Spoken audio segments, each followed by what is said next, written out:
Hey guys, welcome to Little Blackbird 91. We're talking to you guys about Married at First Sight. Yes, another episode of Married at First Sight dropped yesterday, and we are talking about the latest episode. That was crazy because we had Cam, and I don't even remember her name, Claire, he decided he's got to walk away. And I'm going to be honest with you, I agreed with him. Okay, I'm not here for the shenanigans, and I'm not here for the games. If you didn't want me then, you don't want me now. Okay, you didn't want me then, you don't want me now. Okay, we got Brennan and Emily, and I'm tired of Brennan already. Okay, it's been 10 episodes. I couldn't do another 5 to 10 with him, dragging poor Emily along. She really is trying, and I commend her for trying. You know what I mean? This is somebody who hasn't been in a relationship, by the way. Now, of course, Brennan needs to be honest. You don't fancy her. You don't find her attractive. It's hot for you to try and get with her. My brother, call it a day. I know the contract says you get paid by the episode, but call it a day, sir, because you're dragging this girl through the mud, okay? And then you got Austin and Becca. It's sad to say, isn't it? But we need to call out Pastor Cal too, because you are a whole Christian talking about it's okay, whatever they did. And now you are sitting here trying to counsel these two when you downright know she's going to hell according to Christian theology. It's that simple. And there's no need to try and scoot around it. I'll call it as it is. I can tell it to her face, you're going to hell. Okay? By Christian theology. Which is the truth and the way to lie. Okay? So you're going to hell. And it's very simple. I don't know why this was an extra I don't know why it was an extra situation, why Pascal trying to long it, why Austin is longing it. I think Austin might be longing it because I think he's not telling the absolute truth about how he feels about old girl. I just don't think he's telling the truth. I think the going to hell is only the cover-up. You know, it's a cover-up. It's for what you really are feeling. Why are you dragging this whole, I don't want to talk about hell? Do you know where she's going if she doesn't give her life to Jesus? And then I had to start questioning him too, because he was like, we got, and no offense to anybody who's the LGBTQA alphabet community, but if you don't have Jesus, you're going to hell. Everybody's going to hell if you don't believe in Jesus. It's that simple, okay? No Jesus, no heaven, okay? That's what it is. Simple as, okay? All right? And it felt like, he wasn't standing 10 toes down on the issue. I don't like that, man. Stand 10 toes down. You feel what I'm saying to you? And then we also had, who do we have? What's the other couple? And I've forgotten the name. There's 4 couples, right? So there's 4 couples because the 5th one is that, oh boy. What's the 4th one I've missed out? Who have I missed? Becca, Austin, Claire and Cam. Lauren and Michael are gone. Lauren and Orion, I'm sorry. And Michael, they're going to bring back Michael. So there's only 3 couples in. So Brennan, Emily, Cameron and Claire, Luke and Austin, and the man without a marriage. Because Lauren and Ryan already settled. Okay, so that's only 3 couples left. This is what happens when when people are tired. It's season 17 and y'all need to stop playing. I bet what happens next season you're gonna pick better. I bet you're gonna pick better because this carnage it's not even carnaging very well. I'll be honest with you. Previous seasons we had drama, we had a lot of craziness. We were really enjoying the entertainment of it all at the expense of other people. On this season, I'm not feeling it. Okay, all right. I'm not feeling it. Okay, all right. Now, Mighty Minnie says she's not going to hell because she's not Christian. That's your business. But welcome to Little Blackbird again, guys. We're gonna have a little conversation about this show. It's gonna be an interesting conversation. I can tell you that for free. Sean, talk to me, man. What's your thoughts, man? These couples, it's a bit mad, this situation, but.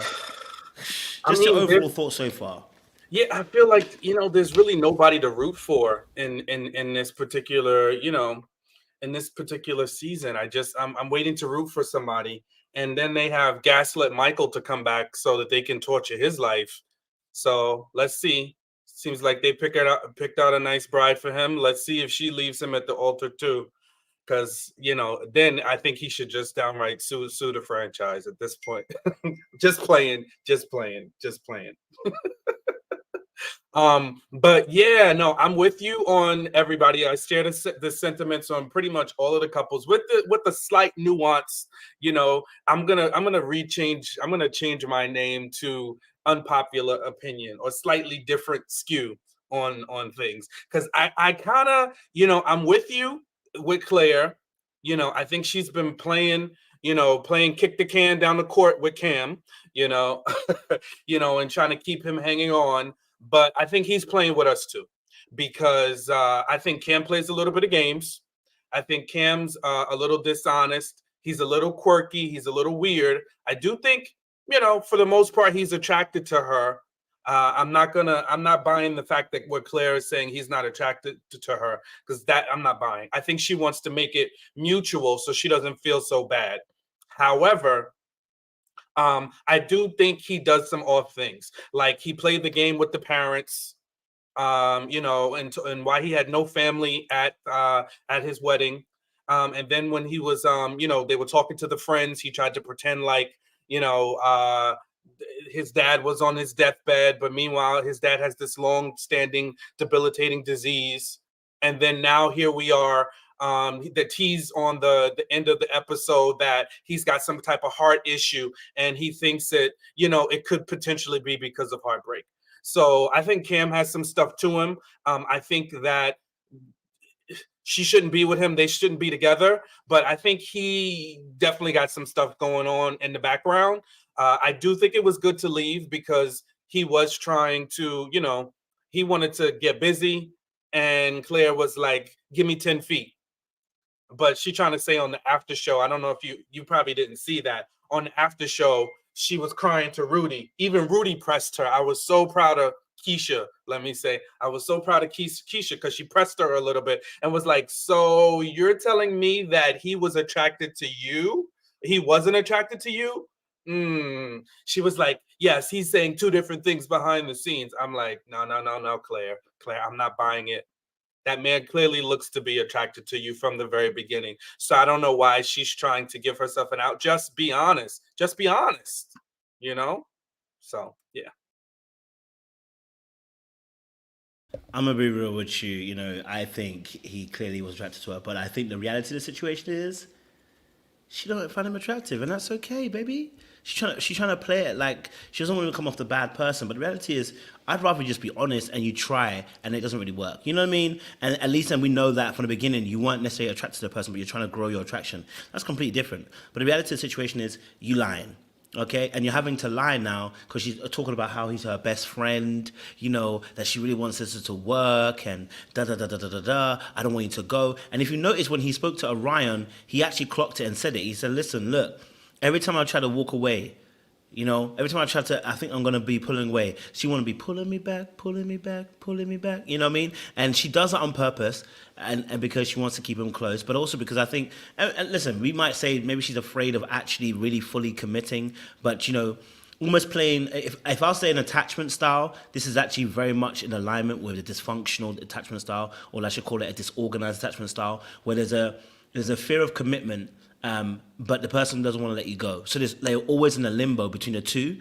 They're always in a limbo of the state of the two, where they're pushing and pulling, because although they want to get close to you, when they do get close to you, they push you away again, right? And it can be very, very confusing. But I think I'm giving an excuse when I say that attachment style, because in reality, I don't think that's an attachment style. In reality, she doesn't fancy him, but I think that she doesn't want to be the bad person on the screen and the TV, and I think she tries to keep him close. And then she tries to use a whole bar about, I'm still not sure if he finds me attractive. No, sis, he's tried to make moves on you and you rejected it. He finds you attractive. Stop it.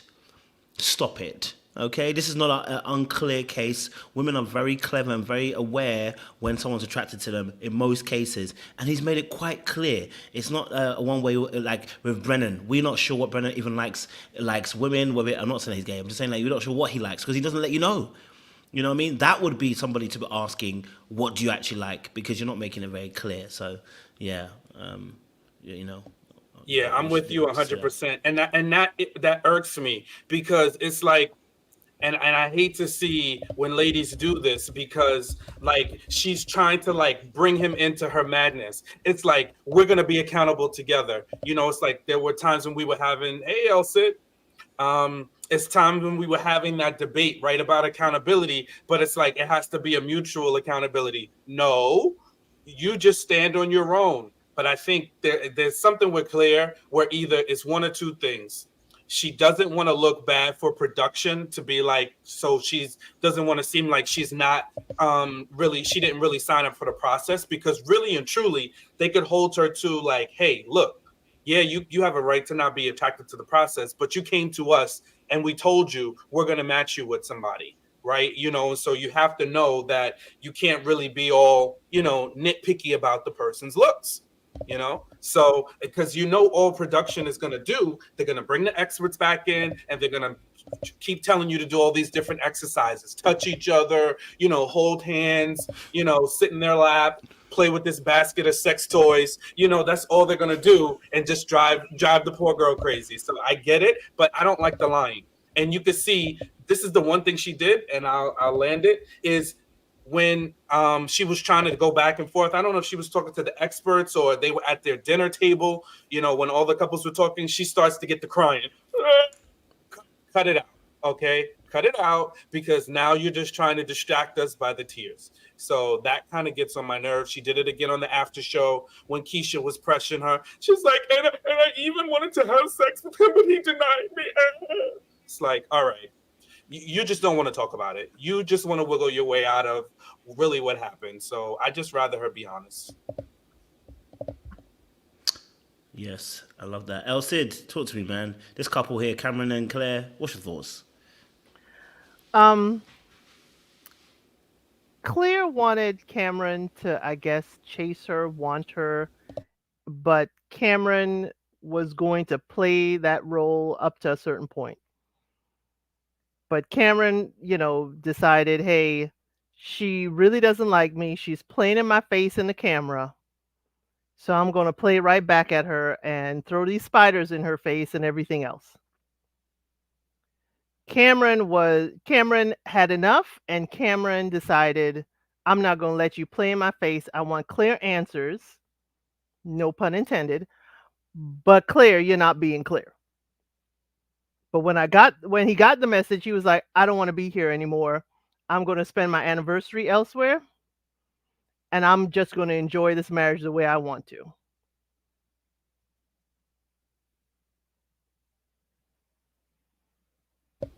I hear that. I definitely felt like he had a great sense of boundaries. I think once he realized that it wasn't going to work, he said, I'm downing all tools and I'm walking away. And I think him doing that gave him so much more power in the relationship between him and her. Because I really think she was trying to get him to chase as well, Elsa. I think she wanted to felt coveted, desired, and totally imbued by him, like going after her. And I don't know. I guess obviously looking at that, that didn't happen, and he ends up trying to say he's going to go the opposite way, and now suddenly, you want to make it work. Well, then, sis, why didn't you make it work before then?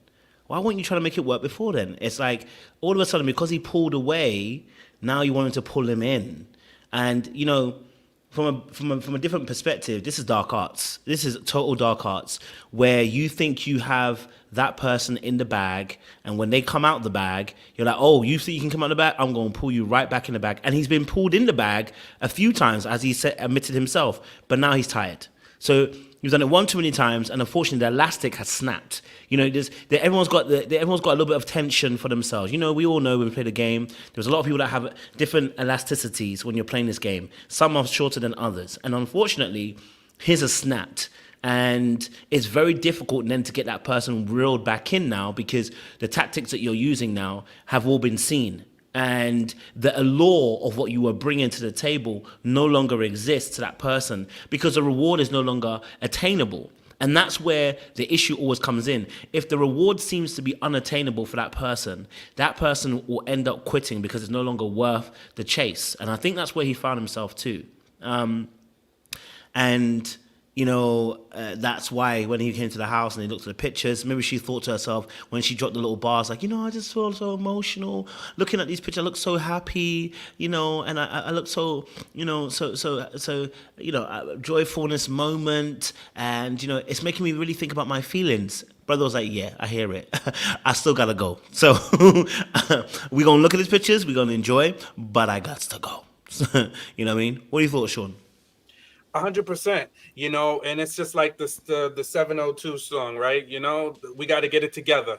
You know, I don't really want to go, but I really want to stay. It's just too much, and they don't even have nothing hanging on to, right? You know, it's like that relationship that you know you need to let go of. Well, they got a relationship that's not even really a relationship, and she keeps wanting the attention. I think the other aspect of it too is that I think she liked him being there, right? You know, and I think that's why some women will keep us men in friendship in the friend zone, because they like us being there. They know they're not gonna move us out of that place, but for the moment it feels good having us there. There's a security in having us there, you know, because he gave us the first sign where we knew it wasn't nothing, because Cam been open since day one. He was like, let's go, let's get it on, let's get it popping. And you know, she's kind of been like, "Ooh, let's take our time, I want to talk a little bit more, I want to." So he's been open to, you know, get physical and, you know, show that he was interested from day one. When he said he's going to move into the second bedroom, she didn't care. She was more than fine with him moving out into that second bedroom, which let me know she was like, good, the further away from me you are, where we can still be in the process, I'm going to be fine with it. But when he said to her, and nobody's going to text you that, I don't want my feelings to continue to grow for you, and then I get hurt, I got to protect myself, I'm paraphrasing of course. That lets you know all we needed to sit to hear. He knows the cycle that they're on, and she knows too. So I just need her to be honest and say, hey, listen, I wasn't feeling him, we could stay in the house and be friends, but that's not what you want. I hear that. Elsid, any other thoughts on this too?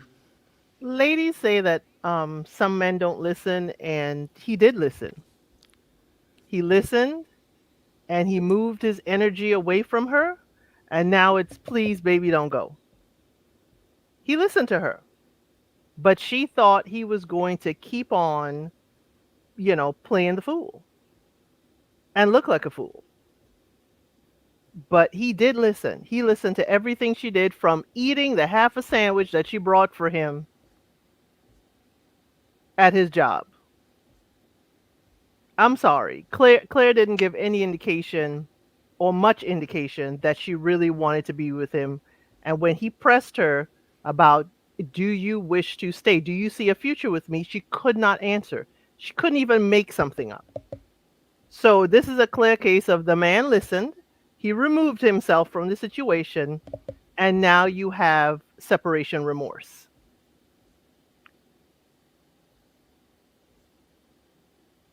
We're hearing that. Go for it, Sean, yeah? Yeah, I just do have a bone to pick with them, because you know, it just really goes to tell you, and I know that this is a show, right? But this happens in real life. Where are you getting your advice from? Because Cam went to Orion to get his old 2-bit lion advice, and then Claire went to Lauren. Wrong, wrong, wrong road. Wrong road. Both telling them the wrong things to do. And I'm just telling you, everybody, you know, be careful where you get your advice from. Know your sources, because when they pulled Orion up on the screen and Cam is sitting there getting advice, talking about, I wish I would have had the courage to do what you did. No, no, no, no, no, no, no. Don't take advice from that brother. That brother took no accountability for anything. All he did was slip, slide, and dip, dive, and blame everything on Lauren. Now, she did some things. I'm not going to relitigate that whole situation, but he's so immature and not somebody I would want to be getting advice from, and neither from Lauren, because she is dosy doing with him too, ready to get back in the circle, you know, and do another dance with Orion. So yeah, I think those were the wrong two people to get advice from. And Claire also is another one, thinking she's a therapist. You want to give everybody advice, ma'am? Look in the mirror. Look in the mirror and do the work for yourself first. You know, she went stirring up trouble at the dinner table, between Emily and Brennan, like they needed help. I just think Claire got a lot of things to work on. And sometimes I think people on the surface, depending on their profession or what they have going for themselves, look like they have it all together, act like they have it all together, but behind the scenes, it's not all together.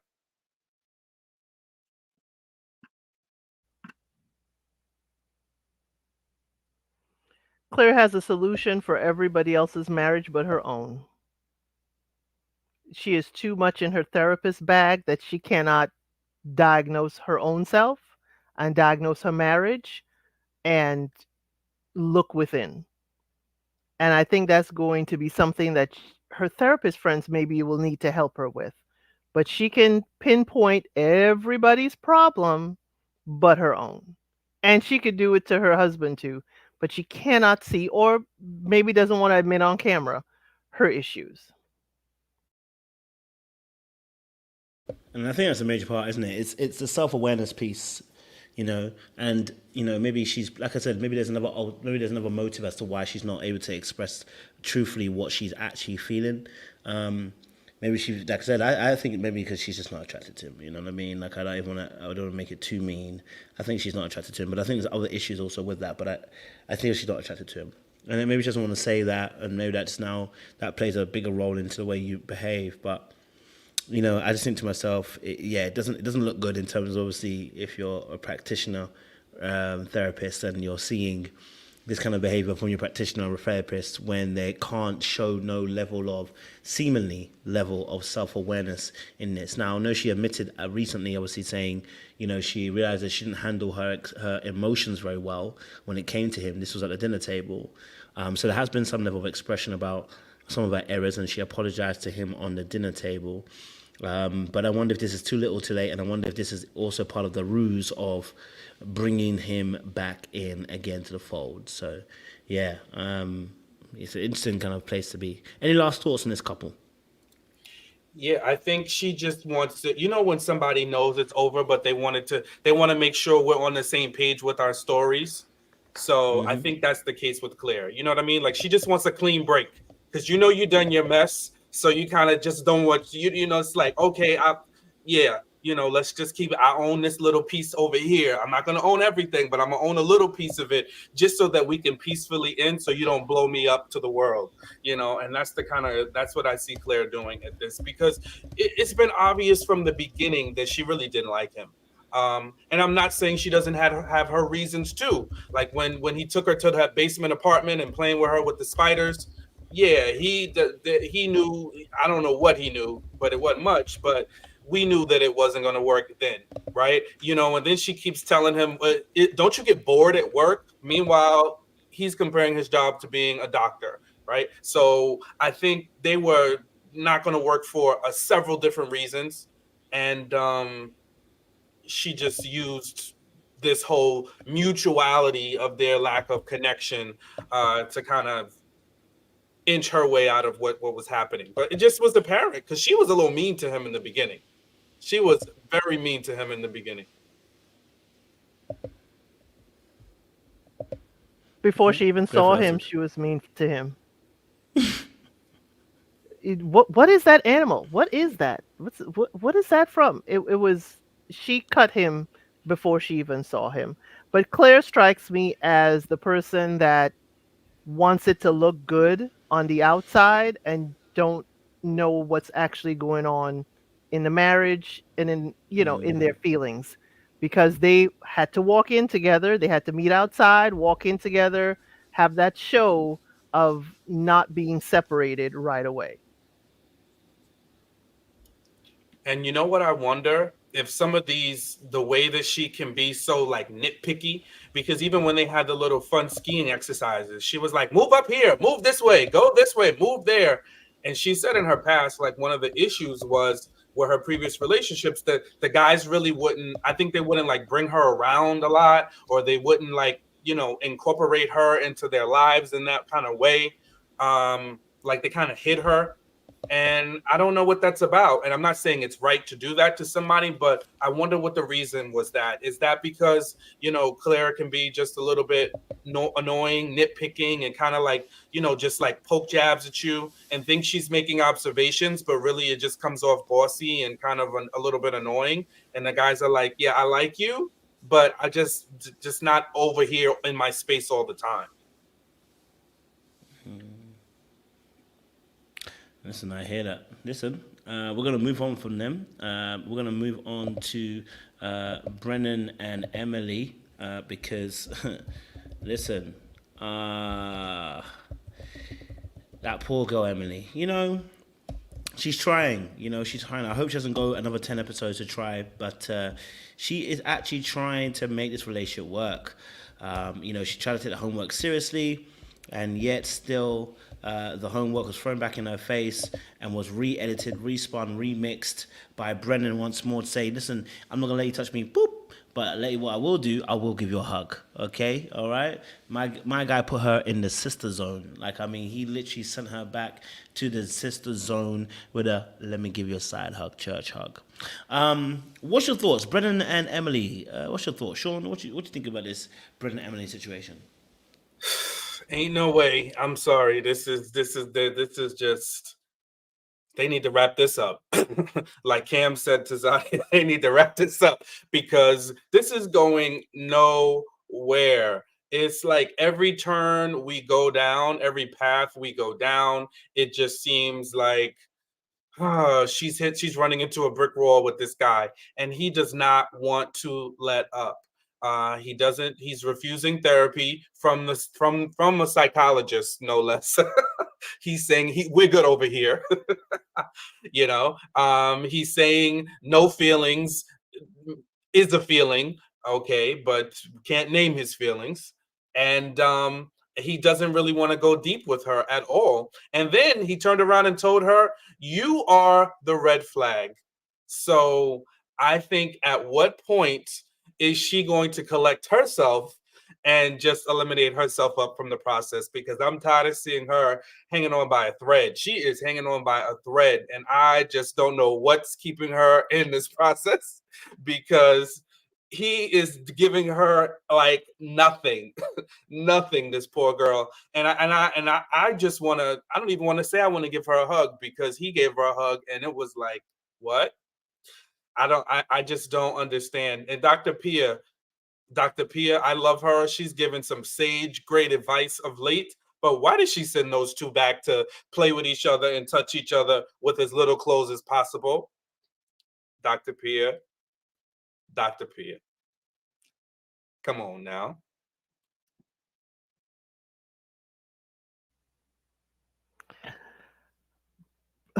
He just he irks my nerves. He takes everything in a negative light.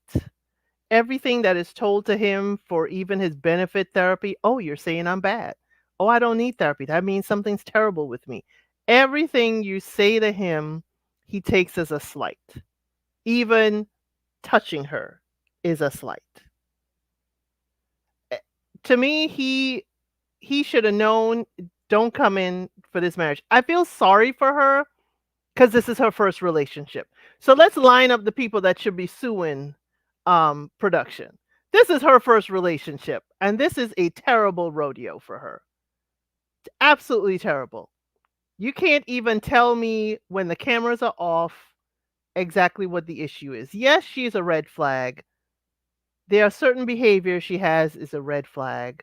But sir, you're the one dyeing the flag red. You are coming in here with the red dye. So don't go pointing the fingers. You may not want to touch me, but you're certainly pointing the fingers and saying everything that's my issue. What I do find interesting, though, in that dinner, the men that were not happy in their outwardly and inwardly happy came dressed real raggedy for that anniversary dinner. They came real raggedy, wrinkled, and hoodified.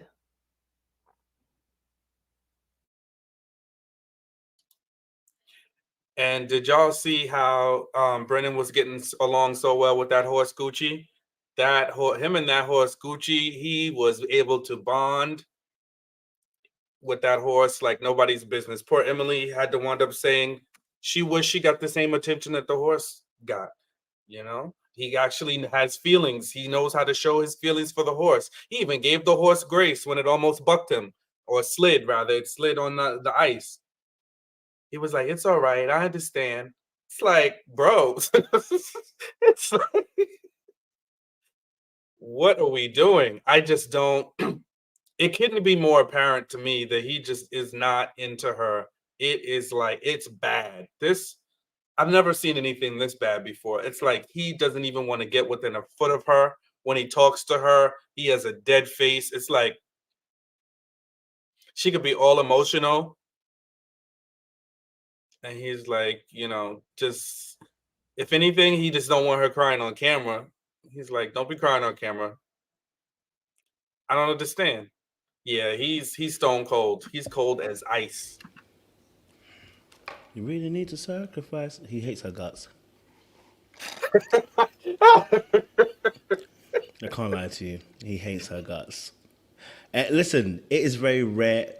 It's not very rare, but I think you don't get to see it as much on TV with men when it comes to how when they try to create boundaries between women that they don't like. But this is one of those ones, right? He is disgusted with her. Okay, like when women are discussing with men, they create distance. When men are discussing with women, they create distance too. Don't touch me, don't look at me, don't smell me, don't taste me.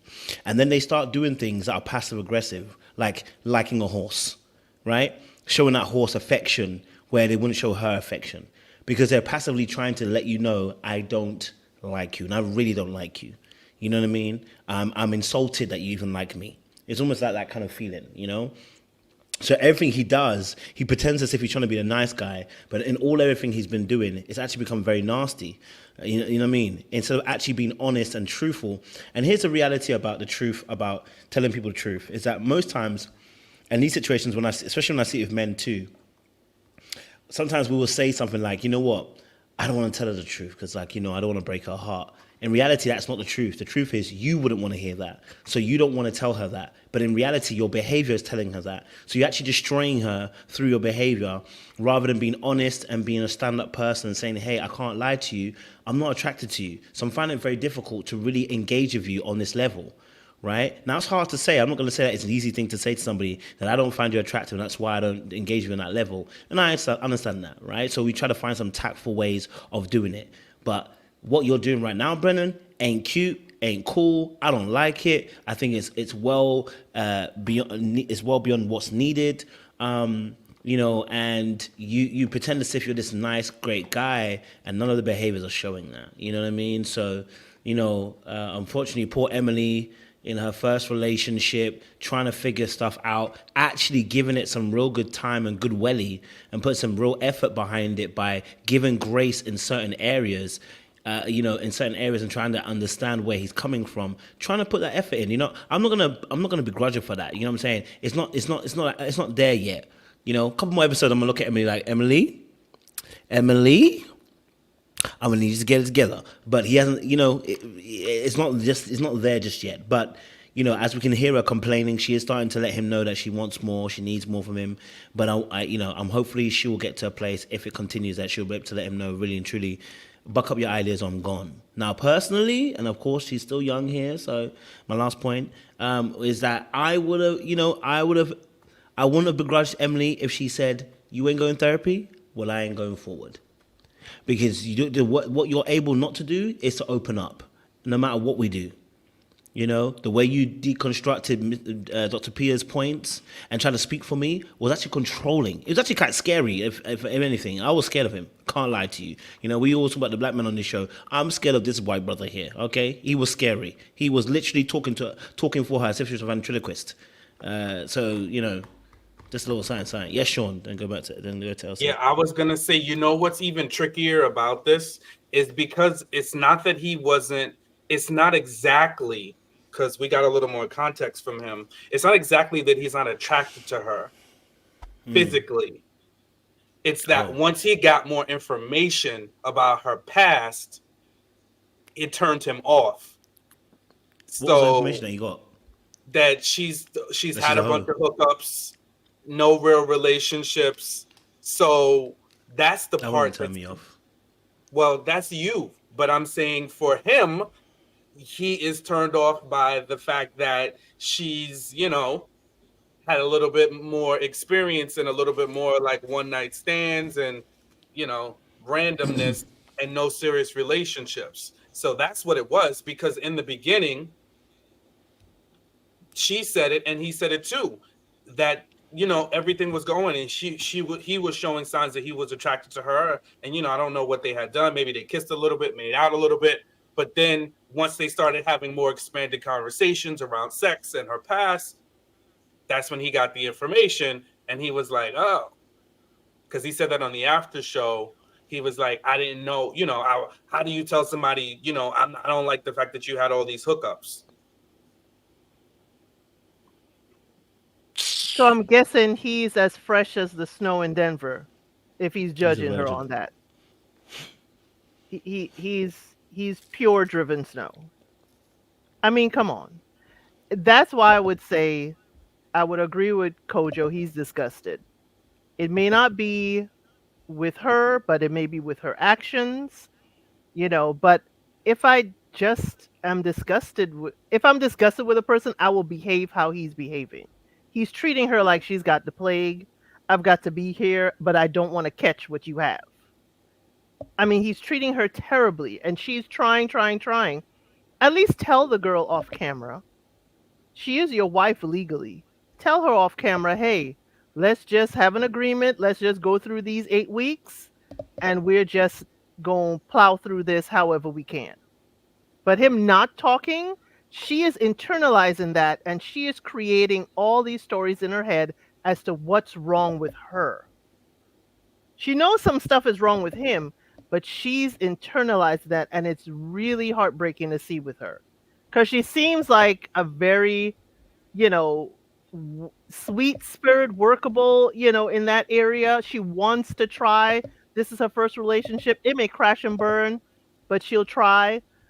But I don't agree with how he's treating her, on and what we hear of off camera, just not speaking to her about what's wrong. Yeah. I mean, okay, listen, look, let's be honest. If this was a meeting where you, if this was a meeting where you first meet somebody out and about, I would understand, right? You have a conversation, da, da, da. Because usually what you're trying to do as a man is trying to figure out the fidelity of that person, whether they can be faithful, right? So if someone starts telling you information about their sex life real early and you just kind of met them, yeah, you're probably going to make a judgment and you're going to walk away. But you chose to be married at first sight, right? So you chose to be married at first sight. This is why I would never go on it, because this is the kind of thing I'm going to be picky about. So if you're going to be picky about it, this is what's going to happen. So you go on married at first sight. This is somebody who's trying to make it work with you, trying to have conversation with you. You get an opportunity to be in a safer setting when you're actually discussing a lot of these issues, and actually be in a safer setting in terms of actually trying to have a period of time of getting to know that person. But if it's a random meeting, you meet them for the first time, you start talking, and then the person tells you this kind of stuff, I can understand why you wouldn't want to stick around. You have no reason to stick around. Do you get what I'm saying to you? You have no reason. But you chose to be married at first sight. You got married. You know what I mean? And now this person is not still doing those things in terms of right now. They're now with you and they're trying to figure stuff out. And I'm not saying it's the easiest thing possible. I'm not saying it's like this doesn't make a difference for a lot of men. It does make a difference for a lot of men. In terms of the body count, etc., etc. Now, I don't know if it's a body count, whether it's the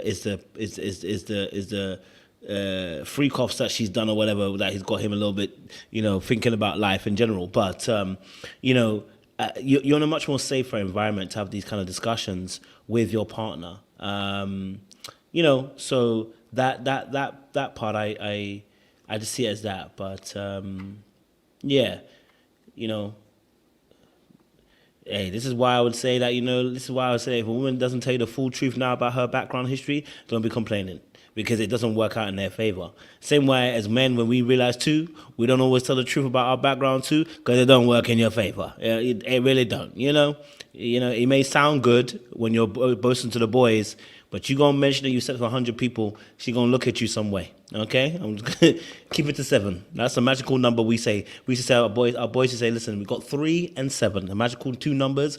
Stick with those 2 and you always win. You know what I mean? Anything more than that, it gets crazy. Anything less than 3, it gets crazy. Just leave it as 3 and 7. It makes it sound like you got some history behind you, but not too much history. And I see why they said those things, because I mean, I don't. This was my understanding, right? I don't think they got into numbers, but it was her attitude about it. And because even her, she was just when she was talking to his parents, she just seems very like lackadaisical. And I don't know. I don't. I don't know that that would be attractive to me, right? If you're just very lackadaisical about sex, and now it's not even like you had a period of time to say, you know what, I've reflected in a year, and then I settled into a relationship. But no, this is it. Now you're here. Welcome you to marriage. I've been in That's the fair. streets 2 weeks ago, but now I'm ready to be married. I mean, it would be a cause. Again, just like That's you fair. said, this is why I wouldn't go on Married at First Sight, because I'm a very visual person. I like start thinking too much. So I'm not from the school of thought either on the extreme side where I'm going to ask a woman her body count. I'm not going to do that. Never We're gonna not ask going to that. have Yeah. those conversations, but I do want to understand some idea of your sexual history. I'm going to talk about mine. And I want to just kind of get a sense. And if all it is you just all your life, all your adult life, all you've done is hook up with people, never one serious, solid relationship, and now you're ready to be married. I don't know. And I think this is in large in part too, is she hasn't really had any relationship experience. So she doesn't even know how to navigate this situation now. So, my thoughts. Go for it, Elsid. I mean, would we have the same judgment for a man that's never been in a relationship and been running around in these streets? Yeah, we did. Because remember Aries the last season, he had never been in a relationship and he was in his late 30s and we were giving him smoke. And I said, come on, there's a double standard now in any way. It's the year of the dragon, so I got to bring some dragon fire.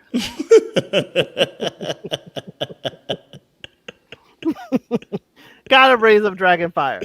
But for someone who has been recently in the streets and recently, out there, I think Emily is showing me more effort than I was expecting from her.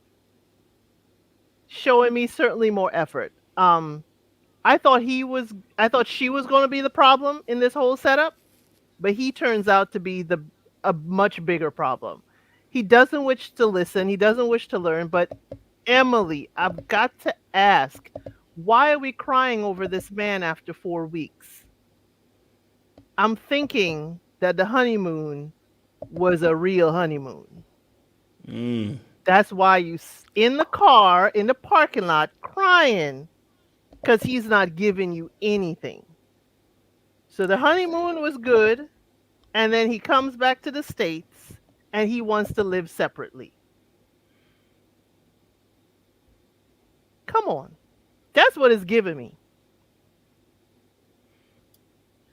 He hated her at the honeymoon too, because remember she sprained her wrist and then they went on that excursion. He took her up in the air into that jet ski and let her damn near break her clavicle. So maybe they had one good first night. Maybe it was one good first night. But it wasn't much because he was hating her on that honeymoon. There's no way they had a good, intimate, good, fun time, and he didn't even care to think about her wrist being all jacked up and put her up in the air on that thing. Nah. Well, maybe it was a fun time and not a good time for him. Because the way she is crying and slipping, sliding down the wall, the minivan, it does not compute for me after 4 weeks with this man who has given you nothing. Nothing. So I just don't get it. That's the only thing I can think of that Emily, why she's more connected with him than he is with her. Hear that? Okay, cool. Let's shift it then to the last couple. Let's shift it to Becca and Austin and the debate around going to hell. You know what I mean? Becca's here crying her eyes out, saying, "I can't believe you think I'm going to hell." You knew that already. I don't know what you thought. You knew that already when he said he was a Christian. That was going to be his position. Let it go.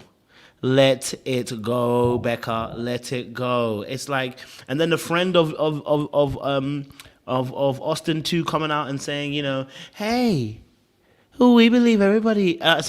Stop right there. Tell your friend to keep quiet. You know you have a certain truth. You got to stick with it. I'm open to all possibilities. What you need to be doing is being truthful to the real possibilities that are right in front of you. You ain't being all the way honest.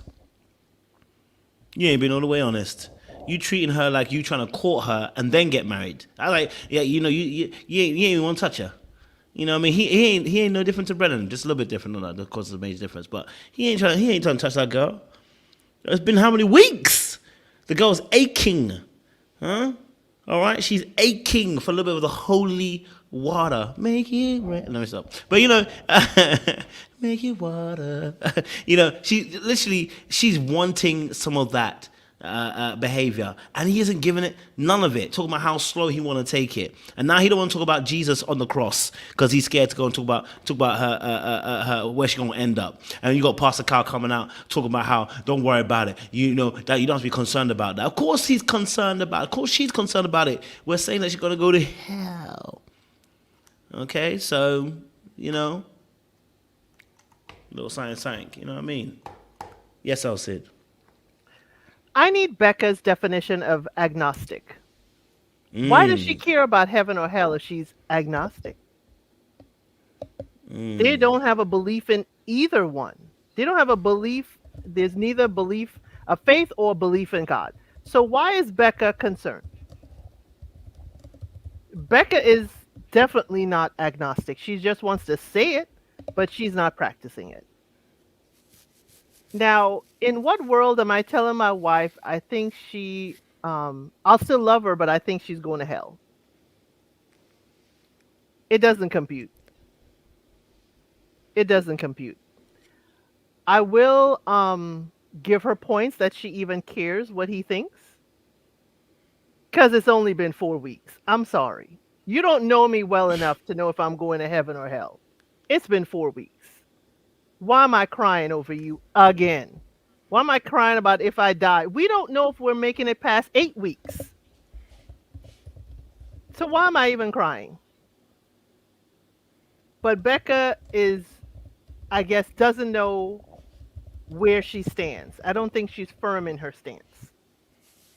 But I did think that he dressed very mature for their anniversary dinner. He actually combed his hair and took the hat off.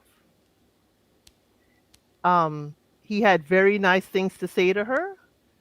And I really don't think he wants to be there either, but he is being mellow and some way mature about it. But I think that heaven and hell thing was his little dig. His little dig at her. It's like, well, we ain't gonna make it anyway because you're gonna go to hell and I'm going to heaven. It seemed like an off-camera dig, because every time she's crying about something with him, it's an off-camera kind of situation. So now I'm thinking, Austin, what kind of mask are you taking off when the cameras are gone? Because he's doing some dark things right there. But I do need her definition of agnostic. I don't think she knows what it means.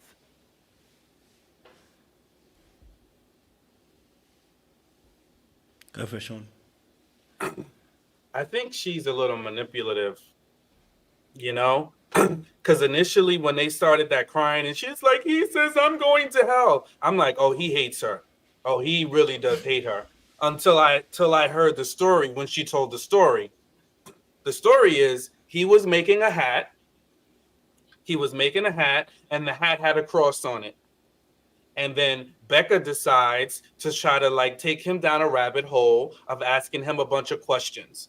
And then she asked him, well, what do you think? Well, if that hat represents Christ, if I don't believe in Christ, does that mean I'm going to hell? And he was like, technically, that's what I believe. But he was trying to waffle on it a little bit in the discussion.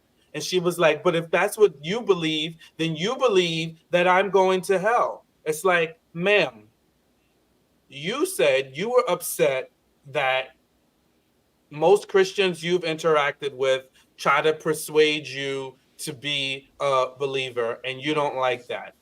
But here you are, he's minding his own business, his own Christian business, creating hats with crosses, and you want to tell him and you want to pick up and have a conversation about hell. And now you want him, it's not Burger King. You can't have it your way. And she want to have it her way, and I don't like that. I don't like if you're gonna let somebody. First of all, this ain't never gonna work. So don't even. What I'm saying is just conjecture at this point because it can't work with two people on two different planes anyway. It's just gonna be mayhem. But I don't even believe. What's his name? What's his name? Uh, Austin. I don't even believe he Austin. a Christian like that. To be real true. If we gonna be real true about that, I don't think he's just like a Christian on paper. Like if I had to check a box, that's the box I would check. But he's not. I don't think he is an active believer. His own best friend was an atheist, if I remember correct. So that being said, but nevertheless, for Becca's part, you need to leave him alone. If he want to create a hat with a cross on it, let him be. Why you want to break it down and you want to change his mind? So now you want to have him in your way of thinking, like, oh, he can believe in Jesus, but then believe in a Jesus that allows everybody to go to heaven without acceptance. And then Pastor Cal.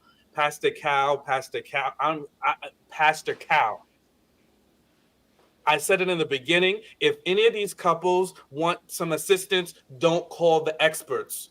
And they call Pastor Cal thinking they're going to get advice about Christianity. Well, he did everything wrong. Wrong. How are you going to tell her? How are you just going to leave these people in lukewarm nothingness? That's the worst thing you could do. If he didn't want to do anything, or if he didn't want to set them off track, say, hey, listen, this is a very deep conversation. It is a very specific thing. But if you don't believe in it, then that's up to you to not believe in it. But it shouldn't be something that you two debate because you think two different things. So I wouldn't encourage you to debate it because it's a very specific thing. But don't or he could say, listen, I don't have a hell to put or heaven to put anybody in. I can tell you what God says, but I can't tell you what I'm going to put you in. And then he's going to say people in Afghanistan might not have access to Jesus, so they get a pass. Pastor Cal. Pastor Cal. Now, Pastor Cal. Come on now, Pastor Cal.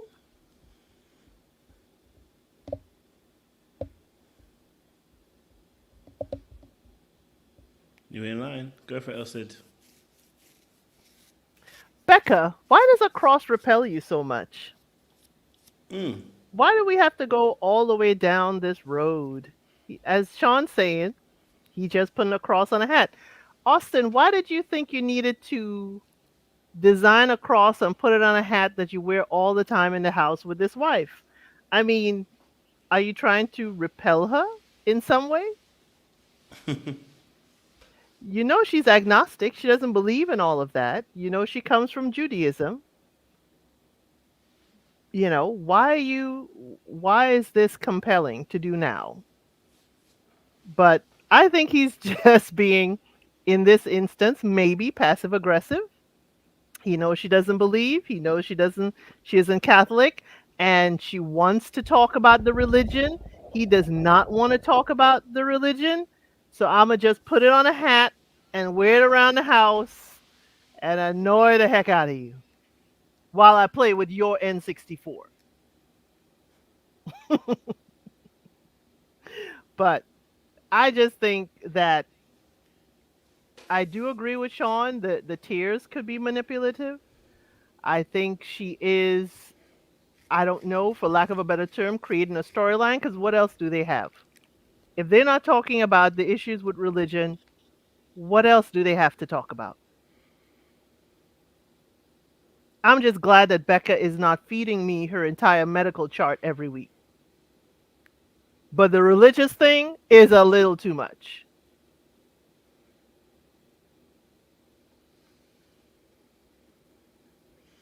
Yeah, listen, I can't lie to you. It's about wrap it up. They need to wrap it up. That's it. They need wrap it up. That's what they need to do. Them like if this is really a real argument, wrap it up because they're fundamentally have two different faiths. I don't know who put them together, thinking it'll be a good idea. Experiment's over. Okay, all right. These are very rare situations where people of different faiths come together and it works. This ain't it. Okay, so I'm gonna need them to let these two go, let them go their separate ways, and let them be done. Because, in all honesty, he supposedly loves Jesus. She supposedly loves Judaism. They're two different faiths in that respect, and the tenets within them are, quite similar. But the reality of the situation is, it comes down for us to belief. And if that's the case, unfortunately, what he said wasn't a lie. Maybe it could have been done in better timing, but it definitely wasn't a lie. So for me personally, I think, he didn't do a bad job, He didn't do a bad job. But you know what? If you don't, if you are going to look after your partner, you also then can't complain as well. So, he chose his path by listening to her Thai elements and stuff like that, elements, whatever, and then flashed, and then try to make it work, and then literally, I just wish he was honest. I just think that's the honest truth. I think Austin's a nice guy. I think he doesn't want to be a bad guy. I think he's trying to hide his actual truth about how he feels about her. And I think Sean, you've been saying it for the past weeks. The elements are too many, and I think that is one of the biggest contributions in his mind as well. Go for it, Sean. Yeah, listen, I don't know if between now and then they got to hunching because I didn't hear that this episode because they was too busy talking about hell. But yeah, if he ain't got to hunching her at this point, it's a wrap.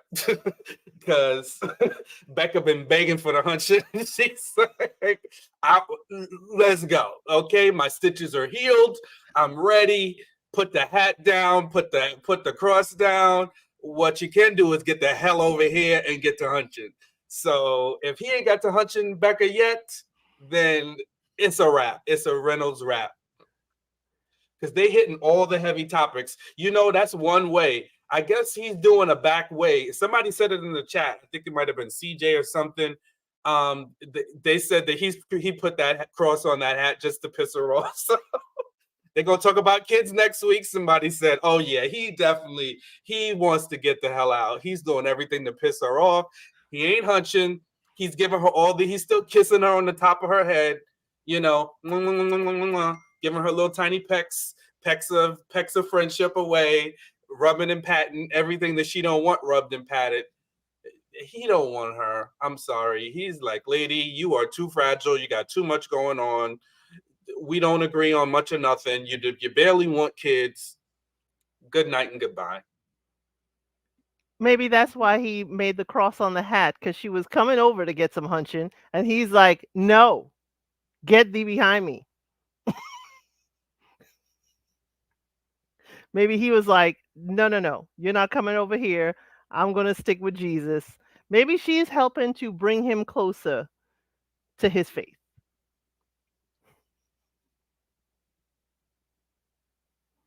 He's going to be a priest and take a vow of celibacy.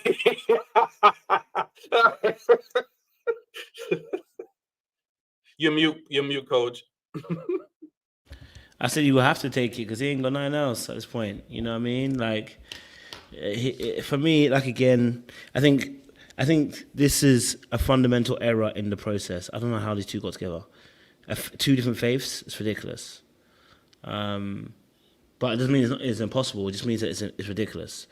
And I wouldn't advise people to take that route because if you really are strong about your Christianity, this ain't it. But if you are lackadaisical and you're cool and you're chill, by all means. You want to continue this on with a person who doesn't believe in your beliefs, by all means. You know what I mean? By all means. But, yeah, man. I mean, they tried, Sha. But Austin tried, and he has reached the end of the road. So, yeah, any more last thoughts on these two before we go? It's almost at an hour mark. I think they're trying to suffer through it, and I think if anything, these two might have a friendship. I think Becca's a little emotional, so we'll see what happens. But if Becca clocks that he just didn't want to hunch with her and was trying to make up things to get his way out of the hunching, it's gonna be a wrap. But they did look like they could be good friends, so let's see. But I think they need to go away from each other, because if all of this is true and we're going to take it on the surface, then they really shouldn't be together. They have two fundamentally very different beliefs.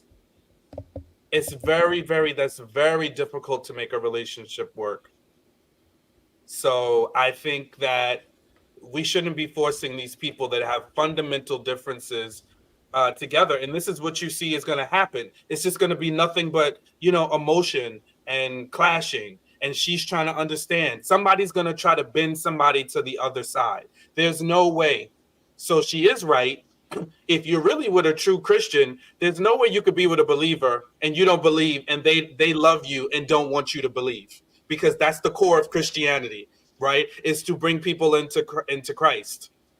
So it's just at the very base level, it's not going to work, and she wants to swing him to her side of the fence. So I think somebody's going to wind up having to compromise. She said she's agnostic. She doesn't believe in heaven or hell. She needs to stick with it. It doesn't matter what he believes, that is his belief, but you don't believe in either one of those things. So dry your eyes up and move it along. I ain't mad at it. Listen, we reached our hour mark. Sean, give us a benediction. We out. Y'all talk Michael? Y'all talked about Michael? No, actually, we haven't talked about Michael. Sorry, yes, let's talk about Michael real quick. My bad. Apologies. I actually forgot about him. Because actually, his friend was on one, and I'm not mad at it, to be honest. You know what I'm saying?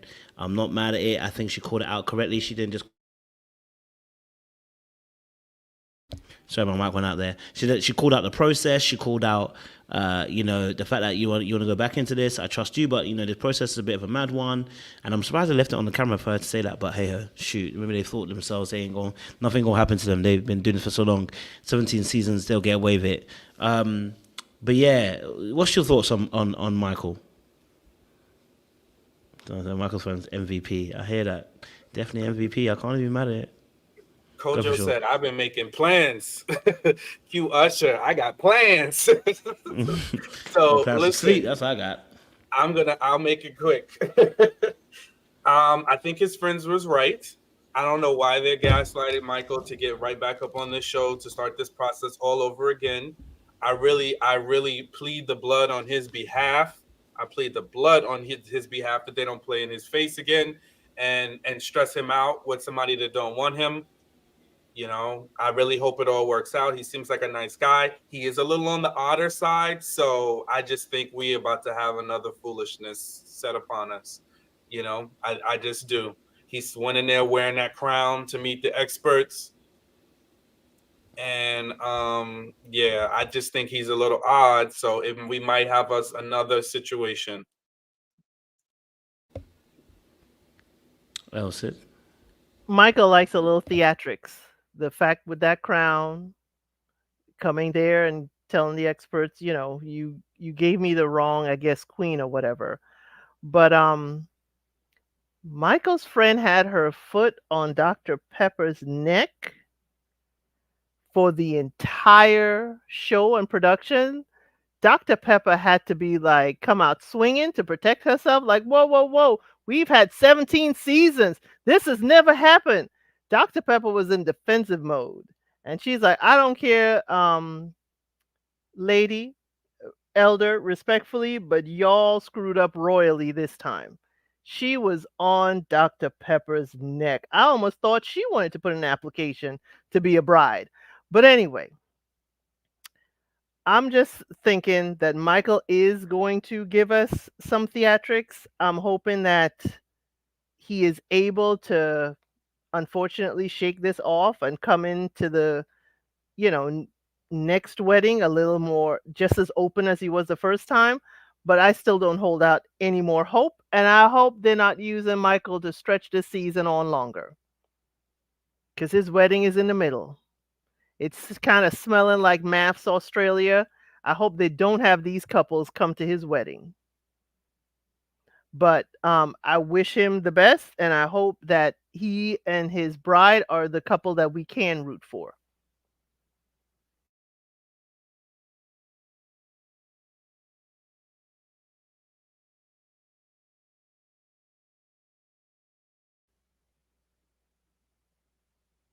Listen, guys, I'm falling asleep. I can't even lie to you. Listen, I feel bad. I'm so sorry. It's late over here. I'm done. I apologize. I do apologize. I was literally asleep. I apologize, guys. I'll probably edit that out later on, so you won't see that me falling asleep there. Any other last points about Michael? I don't have any more points, but if you guys have any more points, I'm listening to the discussion about Michael, because I did like the way he I mean, not him again. I like what the friend was doing, but I did understand. I understand why he wants to go back into it, right? Because he really did want to do it the first time round, and he's not that far away from the process. He's still in the midst the process. Like he's not having to move countries or move places all over again. He actually is still in the process. So technically, I understand why he wants to go back into it again. I also understand why the friend is like, come on, the process weren't doing it right the first time. And also, why did he say it's his greatest failure? Also, because brother, you didn't fail at anything. The person didn't turn up. You know what I mean? You didn't fail at it. They didn't turn up. So technically it's not a failure. So that may be a little bit of an indication into his mindset as well. So just a little thought there as well. But yeah, Sean, if you give us a benediction, I'm going to try and do some little breakdowns tomorrow for you guys. Also, we've got to do a little live tomorrow because Mr. Previous Married at First Sight, what's his name? Olu. He's been moving mad apparently, and, you know, the situation with... Oh, I was rooting for them. I was rooting for them. Jesus Christ. You tried, bro. You tried. I mean, we always thought that relationship was a done deal. So,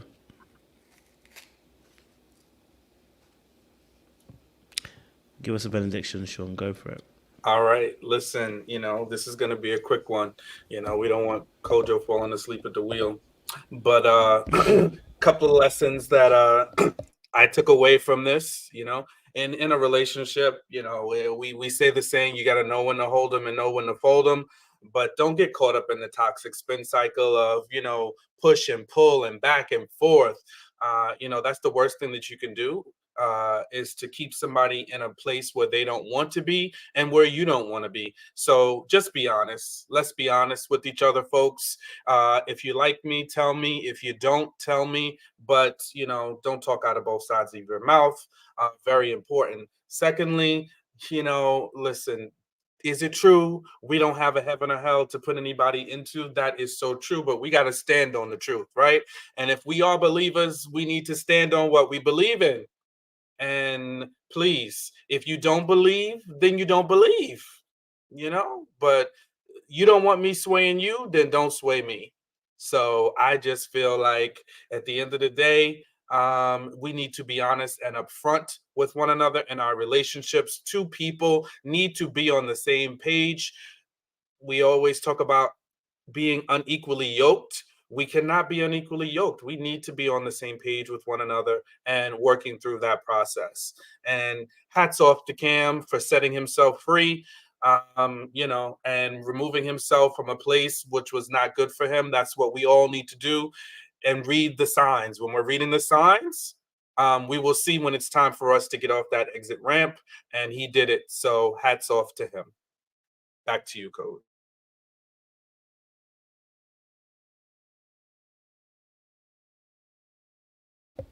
Appreciate you, Sean. Thank you, El Cid, as well, for turning up this week. Listen, it's a shame that we only got like 3 couples and we barely got 3. They are hanging on by a mere thread.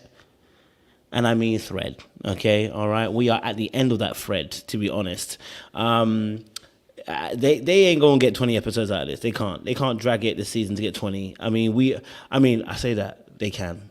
They really can. But it shouldn't go this far. You know what I mean? To get 20 episodes. By the 12th or 13th, we should be having episodes where we're doing aftercare and they're coming to see, can we get you guys to get back together again? Because at this point, nobody likes anybody at this point. Do you know what I'm saying to you? So there shouldn't be any drag-ons with these things. It'll be filler episodes all the way up to the end. But make sure you guys like, share, subscribe. Tomorrow I will probably do two lives, and it'll be very early as well in the morning. I got one for the Married at First Sight, Oliver Juan situation, and also as well for Ready to Love. We'll do a quick one on that preview with Kirsten saying he ain't got nothing nice to say to Ashley. I think that he's just there not to get fined. I think that's quite an interesting situation to find ourselves in, that he decided to say those lines to Ashley. I think, say it on a... Elsid said, you ready at 7 a.m.? Elsid, yeah. You ready to go? I got you. I'm ready to go at 7 still. We'll kick it off and go hard. Sean will be up by then. Sean You'll put the poster up and we'll see you at 8:30. You're damn right. I'm trying to change in 2024, guys. I'm going to be up. That's why I'm going to bed now, so that I can be up for the 7 a.m. EST, okay? Because I got a haircut to get to. So, but listen, guys, appreciate y'all. Stay locked, stay loaded as well. We appreciate y'all. Don't do anything I wouldn't do. There's not much I wouldn't do, so stay very safe out there. Much love, much appreciation. We'll see you again very soon. Ta-ra.